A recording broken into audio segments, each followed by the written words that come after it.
Hermanos, qué gusto que podamos estar nuevamente unidos. Una disculpa por los inconvenientes técnicos que hubieron la semana pasada.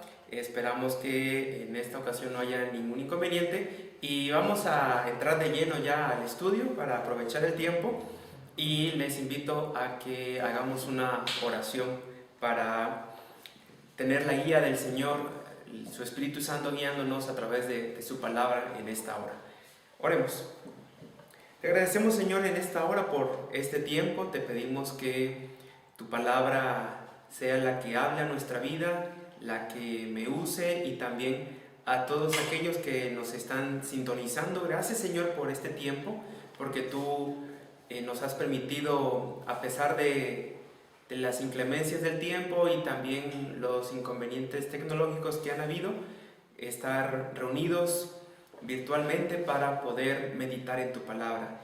Que esta meditación sea de tu agrado y que sobre todo que tú nos ministres para poder vivir mejor nuestra vida, nuestra relación, ese pacto que tú has hecho con nosotros.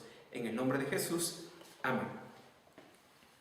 Como hemos visto, el libro de Levítico, a pesar de que son muchas reglas, todas esas reglas tienen que ver con la obra de nuestro Señor Jesucristo y de cómo será esa relación de nosotros para con Dios. Esto es algo que no hay que perder de mira, y lo que hablábamos hace unas semanas atrás es que uno de los temas centrales del Levítico es la santidad. Nos relacionamos con un Dios santo y ese Dios santo se ha acercado a nosotros, nos ha buscado, nos ha salvado, nos ha recogido, y como por gracia Él ha llegado a nosotros, Él ha decidido hacer con nosotros una alianza, mantener lo que se dice una relación o un pacto.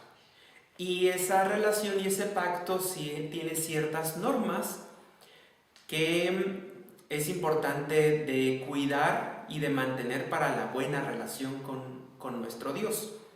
Recordemos que nuestra relación con Dios está establecida con Cristo por gracia. No es que nosotros tuvimos que hacer algo para que entonces, a raíz de eso que hicimos, Dios entonces se relaciona con nosotros. No es así. Cristo lo hizo todo, Dios lo hizo todo. Como también sucedió en el Antiguo Testamento. Lo que sucedió en el Antiguo Testamento fue que el pueblo de Israel no tuvo que hacer nada para salir de Egipto. Los hebreos fueron sacados por la mano poderosa de Dios de Egipto, así como Dios, por la obra de Jesucristo, nos salva. Y ahora, lo que procede entonces es que Dios, como ya estamos en una relación con Él, Él, como es un Dios santo, tiene que relacionarse, y nosotros tenemos que relacionarnos con Él de una manera completamente distinta. De ahí ese es el tema principal del libro de Levítico, que es la santidad. Santidad o santo significa apartado, lo distinto. Y eso es algo que va a hacer el libro de Levítico, nos lo va a plantear y nos lo va a explicar, que es la antesala o el ambiente preparatorio para lo que va a venir siendo la obra de Cristo. Algunos dirán de que son muchos ritos, y lo que vimos hace un par de semanas con la cuestión de la vestimenta de los sacerdotes, en este caso del sumo sacerdote, y la cuestión de los sacrificios y todo lo que se realiza, las ofrendas de paz, que es muy complicado. Pero cuando los antropólogos y las personas, los historiadores, empezaron a hacer estudios comparativos de las religiones del Medio Oriente antiguo con la religión judía y con las prescripciones que se tienen en el libro de Levítico y los que son propios de la religión judía, que están fuera de la Biblia también, se dieron cuenta de que el sistema que maneja el libro de Levítico es de los más sencillos del mundo antiguo. Esto es algo de sorprendernos para nosotros, pero lo podemos incluso corroborar con el tipo de religión, de prácticas, de sacrificios que se tienen todavía algunos datos y vestigios de las culturas precolombinas o de las Américas antes de la llegada de los españoles. Esto es solamente un dato y hay que señalar esto, aunque esto es muy elaborado de las vestimentas, la forma de hacer las ofrendas, de los sacrificios, todo esto era para reflejar, uno, ya lo hemos dicho, la santidad de Dios, y dos, la gran obra de Dios a través de Cristo. Todo eso tiene ese reflejo con Cristo. Habiendo recapitulado esto, vamos a repasar un poco lo que vimos hace unas semanas para continuar y Dios mediante terminar ya el capítulo 8 de Levítico y poder ir avanzando un poco más rápido, pero no sin profundizar. Bueno, aquí tenemos la diapositiva del sumo sacerdote, que en este caso era Aarón. Lo que hace aquí en el capítulo 8 del libro de Levítico es que Moisés, que es el profeta por excelencia del pueblo de Israel, en este tiempo y en esta era, la hace en este capítulo de sacerdote, porque no había sacerdotes instalados. Si recordarán o tengan presente qué significa ser profeta o qué es la profecía. La profecía es declarar la palabra de Dios. En el libro de Éxodo y aquí también en Levítico, muchas de las expresiones, como el Levítico 8:1 dice, habló Jehová a Moisés diciendo, Dios habla a Moisés y entonces Moisés habla al pueblo o Moisés ejecuta. Esta labor de que Dios habla a Moisés y Moisés repite lo que Dios dijo o hace lo que Dios dijo, esta es propiamente la actividad y la acción del profeta. En todo el viaje que hay desde la salida de Egipto hasta casi la llegada a la tierra prometida, Moisés va a ser el profeta. Él es el que va a hablar. Y va a haber una distinción entre el ministerio profético, que es el de Moisés, y el ministerio sacerdotal que van a ejecutar los levitas y en este caso Aarón y su familia de manera especial. Pero como se vio en el libro de Éxodo, Dios le habló a Moisés y le dio instrucciones de cómo iba a ser la vestimenta y de cómo iba a ser el actuar de los sacerdotes y las instrucciones para hacer el tabernáculo. Ahí termina el libro de Éxodo. El libro de Levítico son enseñanzas, instrucciones, al menos los primeros 7 capítulos, de cómo se van a hacer los sacrificios que van a hacer los sacerdotes. Lo podríamos decir de la siguiente manera: Dios da instrucciones para hacer el tabernáculo, Dios da instrucciones de cómo debe ser adorado, Dios da instrucciones de cómo deben ejercer su papel los sacerdotes. Los sacerdotes, recordemos que son los intermediarios entre Dios y el pueblo. Eso es lo que podríamos tener desde el libro de Éxodo prácticamente hasta capítulo 7 de Levítico. Ya en el capítulo 8 de Levítico lo que tenemos es que esas instrucciones que se han dado, algunas ya se han cumplido como el levantamiento del tabernáculo, ahora se van a ejecutar para dar lugar o inaugurar el sistema religioso o lo que también se conoce en teología como la liturgia. La liturgia son el conjunto de ritos que se realizan para adorar a Dios. A partir del capítulo 8 de Levítico ya se empieza a aplicar, a aterrizar y hacer los últimos preparativos para la liturgia. Los primeros preparativos ya se empezaron cuando se construyó el tabernáculo, cuando se construyó el arca y también con las instrucciones de cómo iban a ser los sacrificios. Pero ahora ya se va a empezar a ejecutar eso. Prueba de ello es que para la liturgia judía, para poder adorar a este Dios santo, era importante tener la figura del sumo sacerdote. Y bueno, estas son las vestiduras. La siguiente diapositiva, por favor. Aquí ya podemos tener un poquito más desarrollado lo que hace unas semanas dibujamos. El cinto, este es el pectoral con las 12 joyas que representan el pueblo de Israel, y el manto que era propio del sumo sacerdote. Esta vestidura sumo sacerdotal era exclusiva del sumo sacerdote. La siguiente diapositiva, por favor. Aquí podemos ver una diferencia entre la vestidura del sumo sacerdote y la vestidura de un levita común y corriente, por así decirlo. O lo podríamos poner en estos términos. Este podría ser Aarón y esta otra figura cualquiera de sus hijos. Y ahí se diferenciaba quién era el sumo sacerdote y quién era cualquier otro sacerdote. En este sentido, desde nosotros como cristianos, la interpretación cristiana que le damos a esta porción de la Escritura es que Cristo es nuestro sumo sacerdote. Pero nosotros somos ese pueblo, como dice 1 de Pedro capítulo 2, versículo 9, real sacerdocio. Vosotros sois pueblo escogido, real sacerdocio.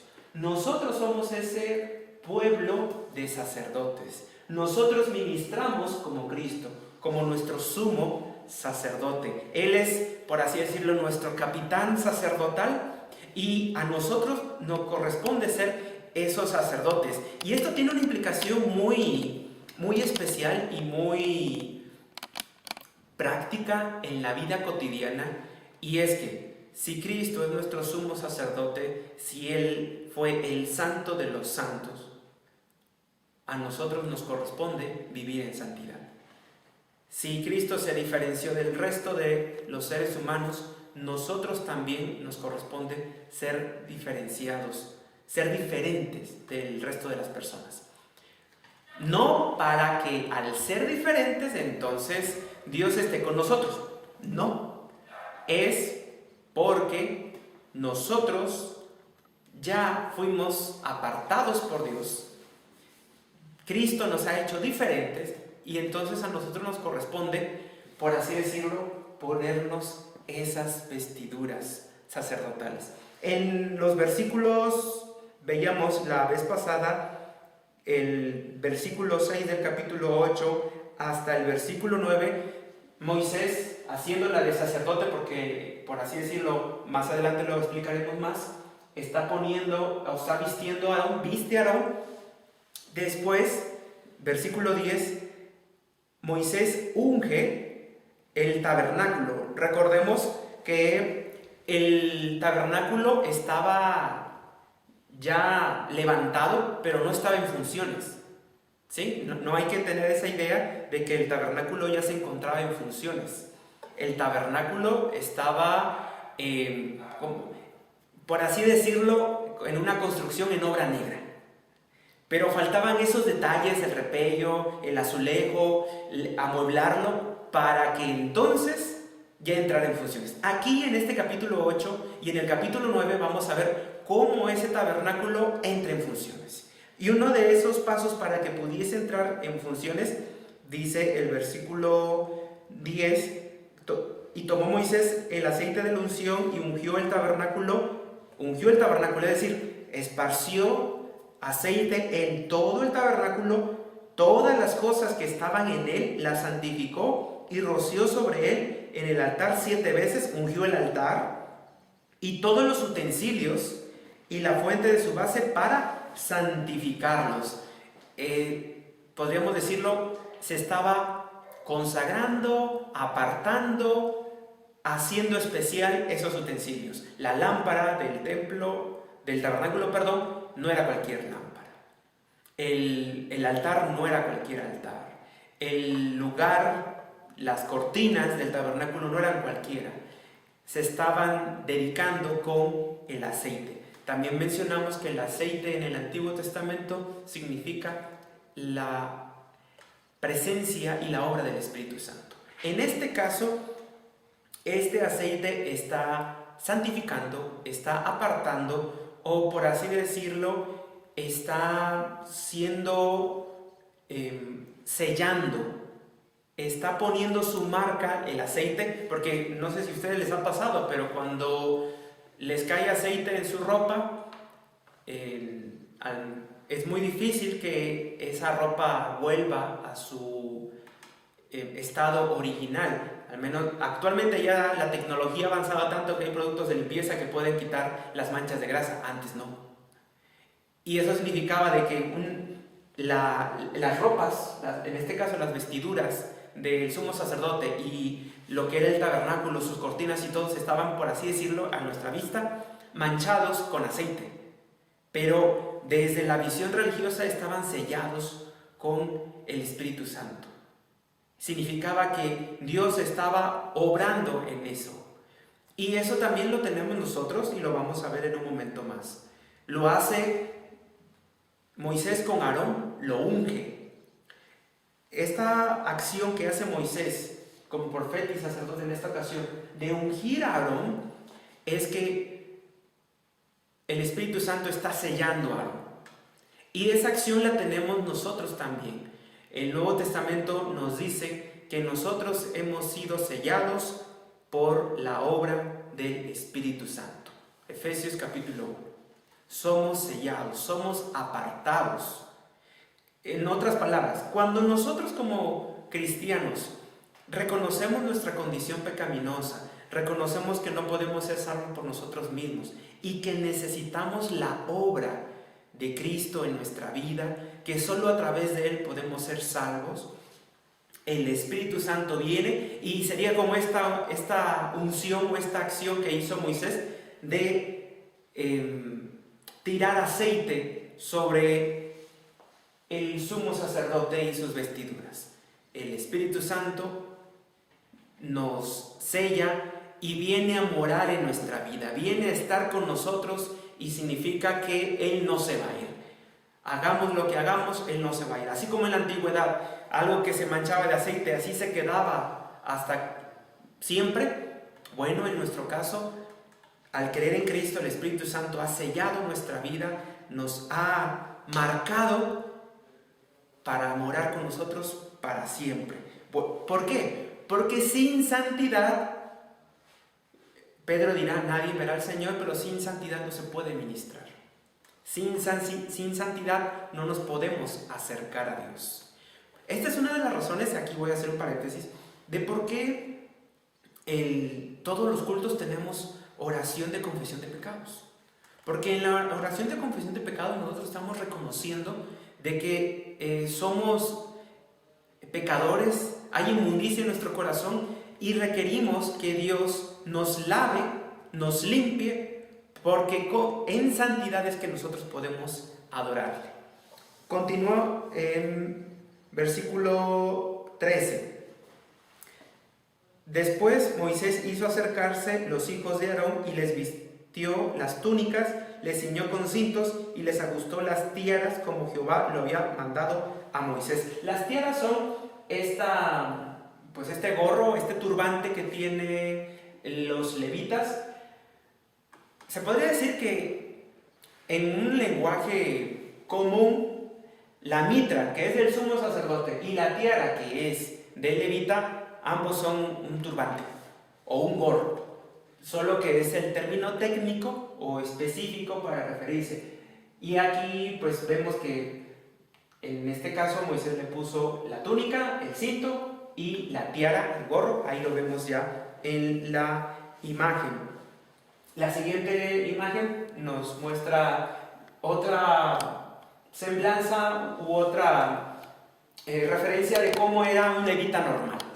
Aquí no estamos hablando del sumo sacerdote, era un levita que tiene su cinto, tiene su túnica y tiene su tiara, su gorro, que lo diferenciaba del resto del pueblo. Esto es algo que hay que tener presente, porque las vestiduras hablan de alguien distinto. Y el apóstol Pablo nos lo va a decir en muchas partes del Nuevo Testamento, en Corintios, lo va a decir en Efesios, lo va a decir en Gálatas, Romanos, etc. Y es que en Cristo nosotros tenemos nuevas vestiduras. Pablo dice, vístanse del nuevo hombre, ese nuevo hombre que es Cristo. Y en este sentido simbólico, nosotros, nuestras vestiduras no son literales. Hubo un tiempo, y todavía hay gente que así piensa, de que el cristiano tiene que vestirse de una manera especial para distinguirse del resto de las personas. Pero la realidad es que, y como veíamos el domingo en el culto del mediodía, que uno de los fracasos que hubo en la reforma de Josías y que es el mensaje de Jeremías es que la reforma solo fue exterior. La gente estaba, incluso los sacerdotes estaban vestidos bien, pero su corazón no estaba bien. Nuestra vestidura como cristianos radica en nuestras palabras, en nuestro comportamiento, en la manera en la que nos relacionamos. Porque como estas vestiduras han sido ungidas con el Espíritu Santo, hemos sido apartados por el Espíritu Santo, entonces lo que compete o corresponde es que nuestra vida refleje lo que Gálatas 5 dirá, el fruto del Espíritu Santo: amor, gozo, paz, paciencia, benignidad, bondad, fe, mansedumbre, templanza.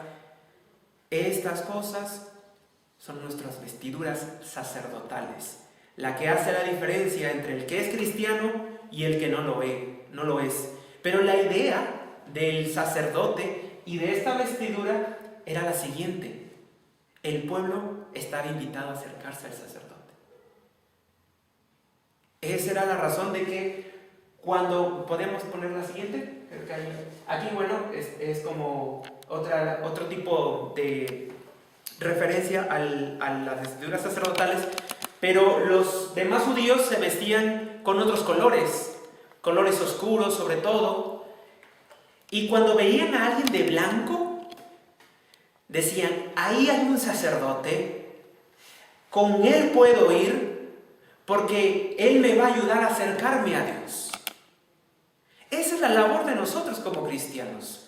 Cuando vean que en medio de la crisis, de la presión, del estrés, el cristiano saca o refleja amor, gozo, paz, la gente va a decir, esa persona tiene algo distinto, he de ir con él.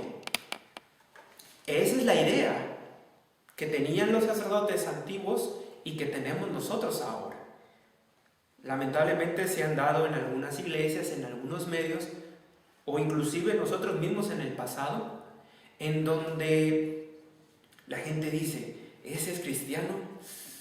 No, pues si lo vieras cómo habla, cómo se comporta, o peor aún, están los santurrones. Esta palabra vulgar que hace referencia a alguien que se cree que está cerca de Dios, que los demás son pecadores y entonces rebaja a la gente y muestra desdén, desprecio. ¿Por qué? Porque es cristiano y está cerca de Dios y esas otras personas son pecadores, son personas con vicios, con malos hábitos. Y en lugar de acercarlas a Dios, las aleja.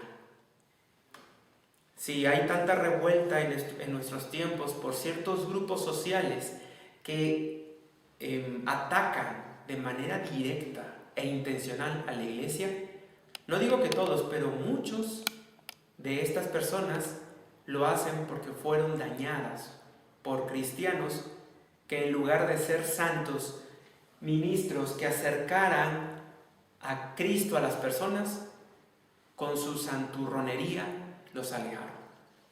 Versículo 14. Y la siguiente diapositiva, por favor. Aquí vamos a tener una referencia directa a Cristo. En este versículo 14 y 15 Y tenemos la siguiente diapositiva.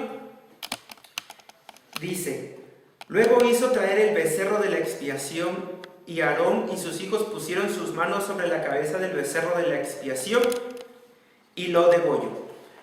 Aquí, en esta imagen hay puros levitas. Si se dan cuenta, ninguno tiene la vestidura del sumo sacerdote. Es como una representación de algo que sucedía cotidianamente. Pero en este caso, del versículo 14, lo que está sucediendo aquí es que este becerro es un animal que no ha cometido pecado, no tiene conciencia del bien y el mal, es un animal, pero en sus venas corre la sangre, que es la vida. La sangre es lo que le da la vida.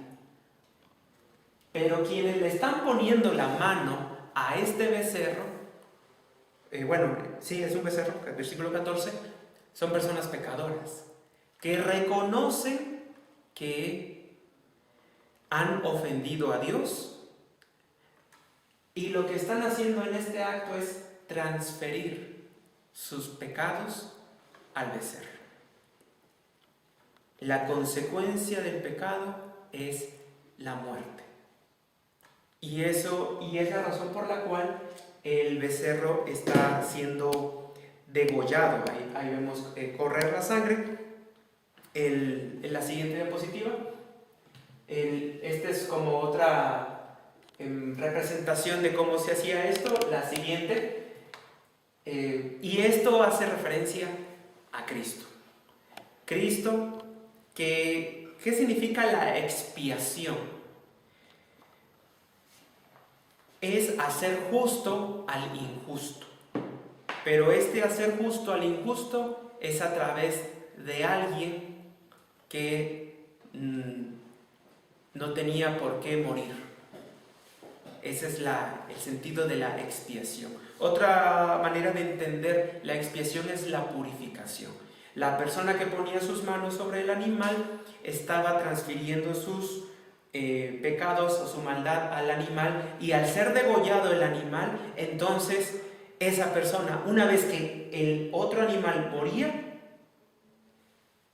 ya era purificada, ya estaba declarada justa, era justificada. Esta labor la hace Cristo por nosotros.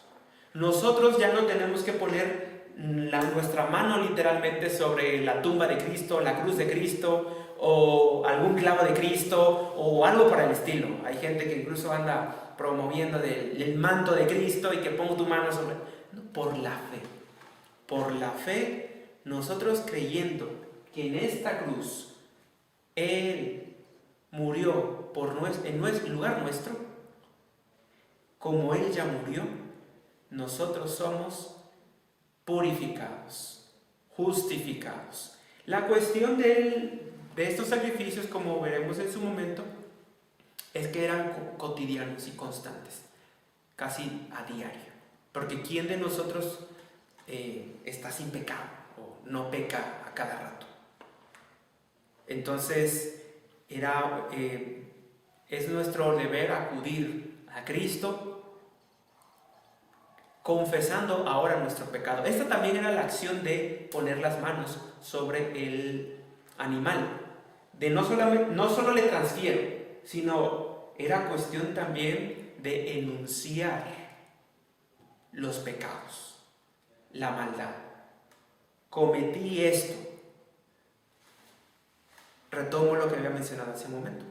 En nuestra liturgia cristiana, las cosas que hacemos para adorar a Dios cada culto, cada domingo, está el punto que se llama confesión de pecados. Y el sentido de la confesión de pecados no es simplemente decir Señor, perdóname, o Señor, he pecado. No es solamente eso, implica eso y más. ¿Y qué es eso más? Decir, hice esto, tuve este mal pensamiento, tuve esta mirada. Eso es distinto, porque enunciarlo hace referencia, nos hace conscientes de la manera en la que hemos ofendido a Dios, y de que por ese mal pensamiento, por esa mala mirada, por esa manera incorrecta en la que le hablamos a nuestra pareja o a nuestros hijos. Por eso Cristo murió. Y eso nos debe llevar a un grado de gozo, gratitud por lo que Dios hizo en nuestro lugar a través de Cristo. Versículos 15 y 16. Y Moisés tomó la sangre y lo degolló. En la siguiente diapositiva. Este es un cordero degollado. Otra palabra para esto es inmolado. En el Apocalipsis, Cristo se presenta como el cordero inmolado. Es el cordero degollado. Y esto sucedió en Cristo. Y Moisés tomó la sangre y puso con su dedo sobre los cuernos del altar alrededor y purificó el altar. ¿Cuál era la acción de poner con el dedo sangre y ponerlo en los picos del altar? Aquí lo dice, versículo 15, para purificar el altar. Y echó la demás sangre al pie del altar y santificó para reconciliar con él. Esta era una manera de decir: estamos en buenos términos. Después tomó la grosura que estaba sobre los intestinos, la grosura del hígado y los riñones, la grosura de ellos, y lo hizo arder Moisés en el altar. En videos pasados o en transmisiones pasadas ya explicamos esta parte, que la grosura es algo que le pertenece a Dios. Estos dos elementos, la sangre y la grosura. Aquí lo estamos viendo efectivos. Versículo 17. Mas el becerro, su piel, su carne y su estiércol lo quemó al fuego fuera del campamento, y como Jehová lo había mandado a Moisés. Esto es algo desagradable, y algunos dirán asqueroso, pero también sorprendente.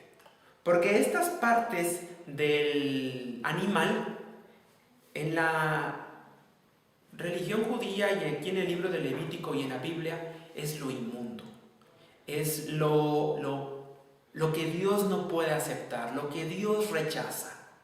Si hemos visto, acepta la grasa, la sangre, partes del animal, pero esto mencionado aquí en el versículo 17 no puede ser aceptado por Dios. Tan desagradable es a Dios el estiércol, por ejemplo, que tuvo que ser quemado fuera del campamento.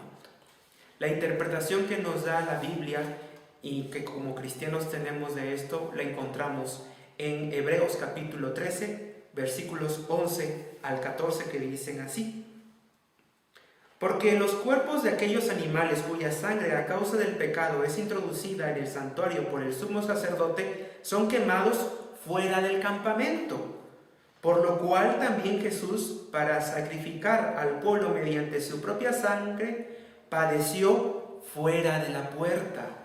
Salgamos pues a él fuera del campamento, llevando su vituperio, porque no tenemos aquí ciudad permanente, sino que buscamos la porvenir. La siguiente diapositiva. Aquí podemos ver, aquí está el templo de Jerusalén. Esto que está en rojo es Jerusalén. Y la idea que está dando el autor de los Hebreos es que Jesús, pensando que ese es el campamento santo, aquí está la puerta del templo. El autor de los Hebreos lo está diciendo: nuestro pecado, nuestra inmundicia era tal que Cristo no pudo morir en el altar del templo ni en la ciudad santa. Él tuvo que morir fuera. De ahí la razón de que Cristo muriera en el monte Calvario. Un monte desprestigiado, un lugar vil, pero en ese lugar vil corrió la sangre más pura, la sangre que nos limpió. Y es asombroso esto que dice el autor de los Hebreos en el versículo 13: salgamos pues a él fuera del campamento llevando su vituperio. Lo que está diciendo el autor de los Hebreos es: no tenemos por qué seguir viviendo vidas llenas de inmundicia y de pecado. Saquémoslas fuera del campamento. En otras palabras, es retórica aquí, de manera más directa, es: llevémosla a los pies de la cruz. Llevemos esto al Calvario. Ahí es donde debe estar, en el Calvario. Ahí deben de estar todos nuestros pecados, nuestras malas acciones, nuestros malos pensamientos. Llevémoslos allá. Por eso nosotros tenemos la oración de confesión de pecados. Versículo 18. Después hizo que trajeran el carnero del holocausto, y Aarón y sus hijos pusieron sus manos sobre la cabeza del carnero y lo degolló, y roció Moisés la sangre sobre el altar alrededor y cortó el carnero en trozos, y Moisés lo hizo arder la cabeza y los trozos y la grosura, lavó luego con agua los intestinos y las piernas, y quemó Moisés todo el carnero sobre el altar, holocausto de olor grato, ofrenda ofrecida para Jehová, como Jehová lo había mandado a Moisés. Aquí tenemos un segundo sacrificio. En este capítulo 8 tenemos 3 sacrificios. El sacrificio de la expiación, que ya vimos. El sacrificio del holocausto, que es el que acabamos de leer, que abarca los versículos 18 al 21. Y del versículo 22 al versículo 28 tenemos el sacrificio de la consagración o de la ordenación. Este segundo sacrificio del holocausto ya fue explicado previamente por el pastor Jonathan. Solamente recordar que el holocausto se quemaba completamente. Todo el animal era quemado, porque habla de que es como otra memoria. Si bien el sacrificio de la expiación nos hace tener en cuenta la consecuencia de nuestro pecado y que alguien más tiene que morir por el lugar nuestro, o que la paga del pecado es muerte, la consecuencia del pecado es muerte, el holocausto lo que hace es el fuego es purificador. El fuego santifica. Por eso se hace referencia al Espíritu Santo también como fuego. Pero también el fuego es donde se ve manifiesto el juicio de Dios. Ese juicio de Dios quema completamente. Aquí hay una serie de simbolismos donde el holocausto está purificando a la persona, pero el holocausto también está haciéndonos ver cómo la ira de Dios se está descargando en ese animal que está quemándose en el altar. Si regresamos a la diapositiva anterior, o la de la cruz, una vez más, Cristo fue nuestro holocausto. Él llevó todo el castigo que la ira de Dios se descargó sobre él, nos dice la Escritura. Y él fue consumido por nuestros pecados. Este es el holocausto, que en este también Aarón y sus hijos pusieron sus manos sobre el animal que fue quemado. Versículos 22 al 28 los voy a leer de corrido y después los voy a ir explicando poco a poco, porque es una sección de un solo evento. Después hizo que trajeran el otro carnero, el carnero de las consagraciones, y Aarón y sus hijos pusieron sus manos sobre la cabeza del carnero, y lo degolló, y tomó Moisés de la sangre y la puso sobre el lóbulo de la oreja derecha de Aarón, del dedo pulgar de la mano derecha y del dedo pulgar del pie derecho. Y hizo acercarse luego a los hijos de Aarón, y puso Moisés de la sangre sobre el lóbulo de sus orejas derechas, sobre los pulgares de sus manos derechas y sobre los pulgares de sus pies derechos, y roció Moisés la sangre sobre el altar alrededor. Después tomó la grosura, la cola y toda la grosura que estaba sobre los intestinos, la grosura del hígado, los riñones y la grosura de ellos, la espaldilla derecha, y del canastillo y de los panes sin levadura que estaban delante de Jehová tomó una torta sin levadura, una torta de pan de aceite y una de hojaldre, y las puso con la grosura y con la espaldilla derecha, y lo puso todo en manos de Aarón y en las manos de sus hijos, e hizo mecerlo como ofrenda mecida delante de Jehová. Y después tomó aquellas cosas Moisés de las manos de ellos y las hizo arder en el altar sobre el holocausto. Eran las consagraciones en olor grato, ofrenda encendida a Jehová. ¿Por qué esta ofrenda de consagración? Si ustedes son un poquito perspicaces, tiene los mismos elementos de una ofrenda de paz, con los panes y la dulzura y se ofrece en el altar. Bueno, es porque, por así decirlo, era la ordenación de Aarón y sus hijos. Si bien ya habían sido apartados para el oficio, ya habían sido ungidos por el aceite, por el Espíritu Santo, para ejercer el ministerio sacerdotal, no estaban instalados. Es como en nuestros tiempos cuando se ordena a un pastor.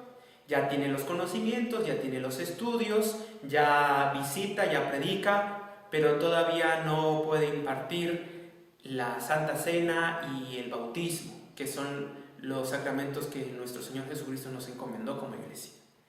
Bueno, en este caso ya Aarón y sus hijos ya tenían las vestiduras, ya estaban ungidos, ya habían ofrecido sus sacrificios, ya estaban limpios de pecado, como nosotros al creer en Cristo, pero para ejercer ese oficio se requería un acto especial. Y se hace aquí una ofrenda de paz que la hace de ofrenda de consagración, o también lo podemos entender de ordenación.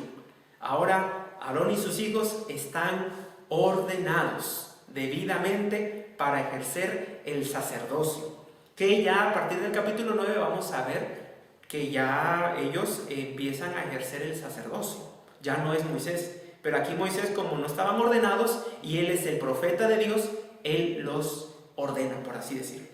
Versículo, explicando algunos detalles, versículo 23, se le puso sangre en lóbulo de la oreja derecha, pulgar de la mano derecha y pulgar del dedo del pie derecho. ¿Por qué? Muchos comentaristas concluyen en lo siguiente: el sacerdote está ahora capacitado para oír la voz de Dios, para hacer con sus manos lo que Dios le mande y para ir con sus pies a donde Dios le diga que vaya. Recordemos, nosotros somos real sacerdocio y el Espíritu Santo, a través de su palabra, nos capacita por medio de la iglesia también para oír la palabra de Dios y no quedarnos solamente en ser oidores, sino, como dice Santiago, ser también hacedores, las manos, y para ir a donde Dios nos mande. Efesios 6 nos habla de que entre la armadura del cristiano están los pies donde se lleva el evangelio. En nuestro caminar diario, que es nuestra vida cotidiana, nos corresponde también llevar el evangelio. El no ir casa por casa tocando puertas, sino con nuestra vida, con esas vestimentas de amor, gozo, paz, paciencia, etc., llevando el evangelio, las buenas nuevas de salvación. Y 29, continuamos en esta parte para ya concluir por fin el capítulo 8. Y tomó Moisés el pecho y lo meció, ofrenda mecida delante de Jehová, del carnero de las consagraciones. Aquella fue la parte de Moisés, como Jehová lo había mandado. Es decir, recordemos, en toda ofrenda de paz, los que ofrecían y el sacerdote que hacía de intermediario con Dios, se quedaban con una parte del animal y lo comían. En este caso, como Moisés la está haciendo de sacerdote, él toma su parte, que es su sustento. Recordemos que los levitas, los sacerdotes, no tenían tierra, no tenían ganado, ellos dependían de lo que la gente llevara al altar. Versículo 30.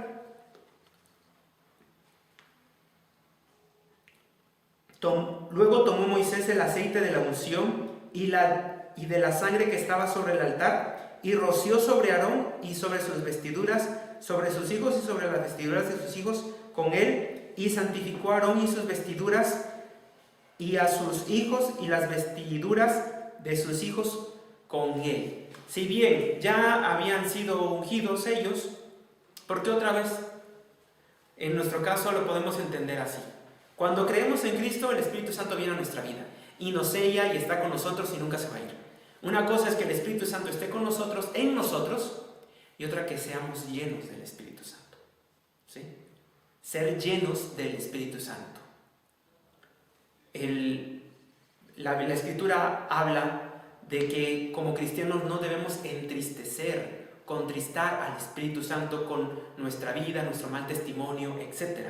El Espíritu Santo está con nosotros y cada vez que nosotros actuamos distinto a nuestra identidad en Cristo, por así decirlo, como que el Espíritu Santo no es que se debilite, sino que se entristece y no puede actuar de esa manera tanto sobrenatural como en cuestión de amor, de gozo, de paz, como debería.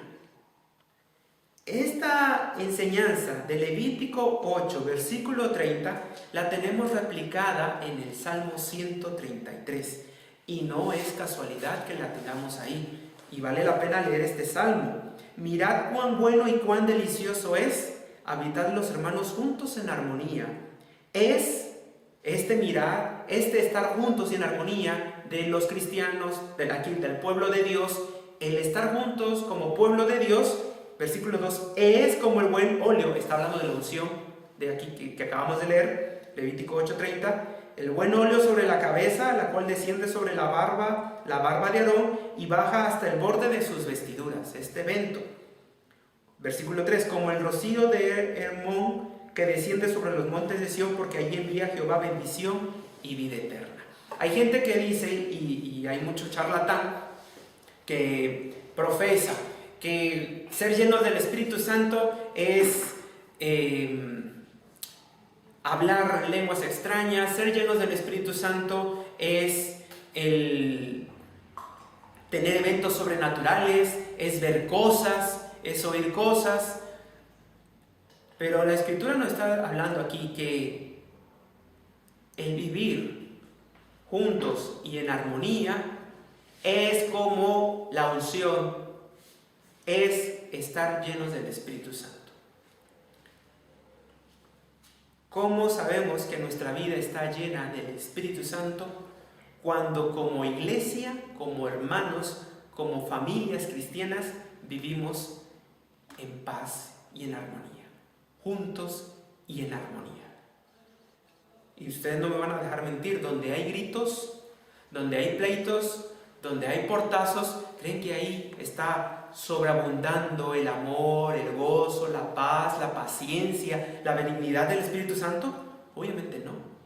Ahora, esto no significa que no esté el Espíritu Santo en estas personas. Está, pero contristado, está entristecido porque no nos estamos dejando llenar por Él.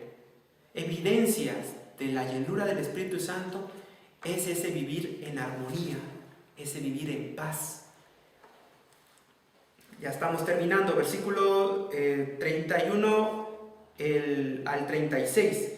Y dijo Moisés a Aarón y a sus hijos: hervid la carne a la puerta del tabernáculo de reunión y comedla allí con el pan que está en el canastillo de las consagraciones, según yo he mandado, diciendo: Aarón y sus hijos comerán, y lo que sobre de la carne y del pan lo quemaréis al fuego. Aquí estamos teniendo los elementos propios de una ofrenda de paz que se come y que hablamos y dijimos anteriormente, en nuestro tiempo es la Santa Cena, que representa estamos en paz con Dios.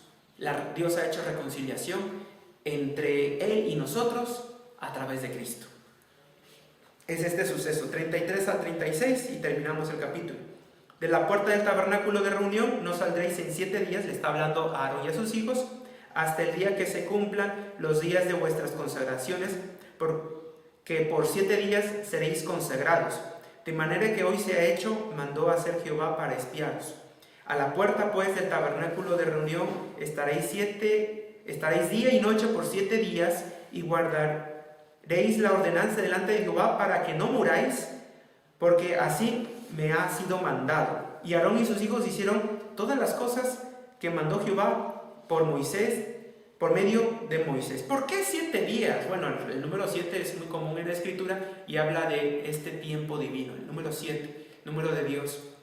Este tiempo que Dios había determinado para que ellos estuviesen. ¿Y por qué estar ahí en el tabernáculo, en ese lugar, tanto tiempo?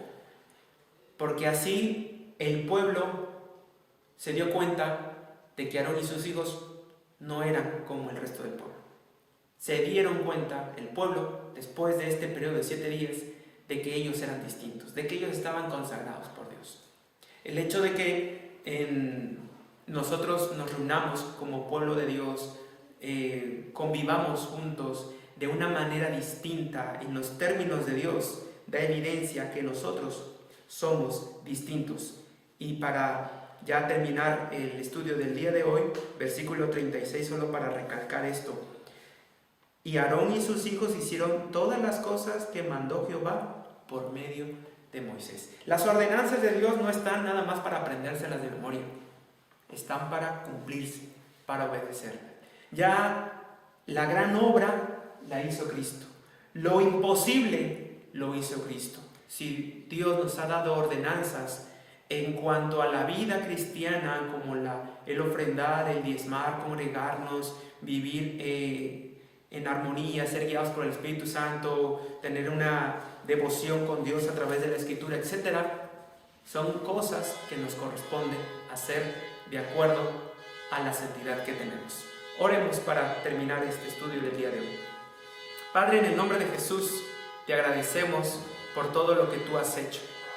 Te agradecemos, Señor, porque tú eres bueno y porque tú quieres que vivamos en paz, en armonía, porque a través de ese tipo de relación nosotros manifestamos que estamos siendo llenos por el Espíritu Santo. Gracias porque ese Espíritu, a pesar de que nosotros pecamos y nos apartamos de ti, Él no se aparta. Si tú nos trataras como nosotros te tratamos a ti, ¿qué sería de nosotros, Señor? Pero gracias porque aunque nosotros nos apartemos, tú sigues buscándonos, tú sigues estando al lado nuestro y no quitas al Espíritu Santo de nuestra vida. Gracias porque nos has consagrado, gracias porque nos has purificado por la obra de Cristo y gracias porque nos das este privilegio de ser ese real sacerdocio, esos sacerdotes tuyos que harán de este mundo, en este tiempo, que la gente que te necesita pueda encontrarte, gracias a que nosotros con tu ayuda los guiaremos a ti, a los pies de la cruz. Esa cruz de nuestro Señor, en el cual en su nombre oramos. Amén. Pues les encargo, hermanos, que ya empiecen a leer el capítulo 9 y el capítulo 10 de Levítico, que van de la mano, y que, si Dios lo permite, en el próximo estudio lo estaremos tratando de manera conjunta. Así que no se pierdan la transmisión de la próxima semana. Gracias.